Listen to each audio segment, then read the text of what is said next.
Bienvenue dans la vidéo 32 de la mini-série BDS, consacrée aux symptômes universels de l'expérience humaine de la douleur, l'une des principales raisons pour lesquelles les gens consultent un médecin.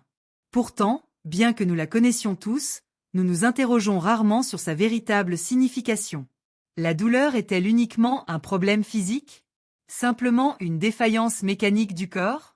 Ou peut-elle aussi avoir une signification biologique, émotionnelle et existentielle? Chez Faro Integral Method, nous ne nions pas l'importance de la médecine occidentale ni d'une évaluation clinique rigoureuse. La douleur peut avoir de multiples causes, inflammatoires, traumatiques, infectieuses, neurologiques, auto-immunes, dégénératives, tumorales, métaboliques, voire des urgences médicales graves. Par conséquent, aucune approche sérieuse ne devrait banaliser la douleur ni la réduire à de simples émotions ou conflits psychologiques. Chez Faro, nous ne nous opposons pas à la médecine scientifique.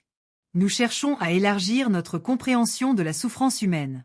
Car souvent, le corps exprime aussi des conflits internes, un stress accumulé, des tensions émotionnelles ou une surcharge existentielle. Et c'est là que commence l'approche intégrative. Dr Amé. La douleur comme programme biologique. Selon la perspective biologique du Dr Rick Gerdamé, la douleur fait partie intégrante d'un processus biologique d'adaptation ou de réparation. Amé a observé que certains symptômes apparaissent en lien avec des conflits émotionnels intenses vécus dans l'isolement, avec des situations dramatiques et sans résolution immédiate. Selon le type de conflit, le tissu impliqué et la phase biologique, différents types de douleurs peuvent se manifester. Par exemple, des douleurs musculaires associées à des sentiments de dévalorisation ou d'impuissance, des douleurs articulaires liées à une perte de mobilité symbolique ou au poids du quotidien, des maux de tête liés à un stress territorial ou à une pression psychologique, des douleurs digestives associées à des conflits liés à une difficulté à digérer, et des douleurs chroniques entretenues par un stress biologique permanent. Dans cette perspective, la douleur n'est pas seulement une destruction. Elle est un signe de réparation, d'inflammation régénératrice ou d'adaptation biologique. Amé a également observé que, durant les phases de réparation, des édèmes, une inflammation, de la fatigue, une hypersensibilité et une augmentation de la douleur peuvent apparaître. Cela ne signifie pas pour autant qu'il faille refuser les traitements médicaux ou abandonner les consultations médicales. Cela signifie comprendre que le corps possède une logique biologique profonde qui mérite d'être entendue. Chez Faro Integral, nous n'interprétons pas le symptôme comme un ennemi absolu. Nous cherchons plutôt à nous interroger, qu'est-ce que ce corps tente d'exprimer? Quel fardeau émotionnel, existentiel ou biologique porte cette personne? Jung. La douleur et l'ombre. Selon Jung, la douleur est une porte d'accès à la conscience. La souffrance oblige l'individu à s'arrêter, à faire le point sur sa vie et à affronter les aspects refoulés de lui-même. La douleur brise l'illusion d'un contrôle absolu. Chez certains patients, ce symptôme apparaît lorsque la vie entretenue par la persona, le masque social, ne peut plus ignorer les besoins profonds de l'âme.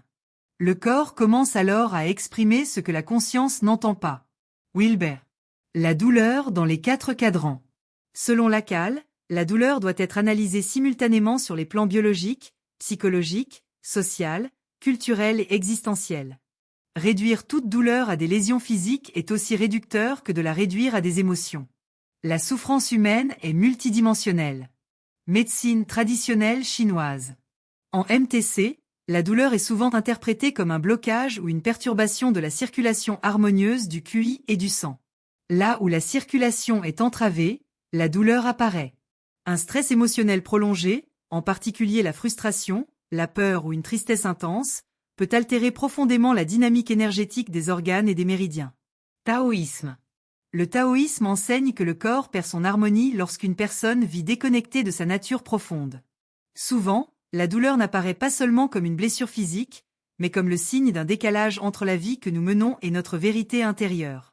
Dimension existentielle. Retirer le masque. La douleur naît souvent de notre éloignement de nous-mêmes, accrochés à des masques, des personnages, des attentes extérieures ou des identités construites pour plaire, appartenir à un groupe ou survivre. Mais vient un moment où le corps et l'âme ne peuvent plus tolérer une telle distance intérieure. Grandir, c'est aussi apprendre à s'accepter, à reconnaître sa propre vérité, sa propre vulnérabilité et à se présenter authentiquement à la vie. Retirer le masque n'est pas une faiblesse. C'est un acte profond de maturité et de conscience. car ce n'est qu'en cessant de prétendre être quelqu'un d'autre que nous pouvons développer avec bienveillance notre véritable identité et offrir au monde la richesse unique qui réside en chaque être humain. Thérapie Faro. Chez Faro Intégral, nous travaillons avec une approche interdisciplinaire responsable, la conscience corporelle, la gestion du stress, l'identification des conflits émotionnels, le travail existentiel, les habitudes, le repos, la respiration, le mouvement conscient et le rétablissement de l'équilibre corps-esprit-âme. L'objectif n'est pas de romantiser la douleur. L'objectif est de comprendre sans déshumaniser l'être humain. Leçon du phare. Parfois, la douleur n'apparaît pas seulement pour détruire. Parfois, elle apparaît pour nous contraindre à écouter ce que nous avons trop longtemps ignoré. Phrase du phare. Le corps hurle ce que l'âme ne peut plus faire taire. Abonnez-vous à la chaîne. N'oubliez pas d'aimer cette vidéo.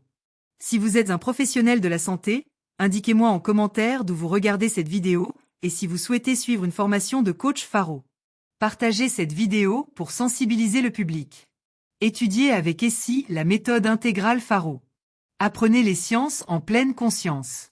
Car dans le domaine de la santé, le savoir n'est pas neutre, il est vital. Si vous souhaitez aborder vos symptômes émotionnels ou votre souffrance grâce à l'approche holistique de Faro, vous pouvez me contacter pour programmer des séances Faro en ligne. À bientôt pour un nouvel épisode.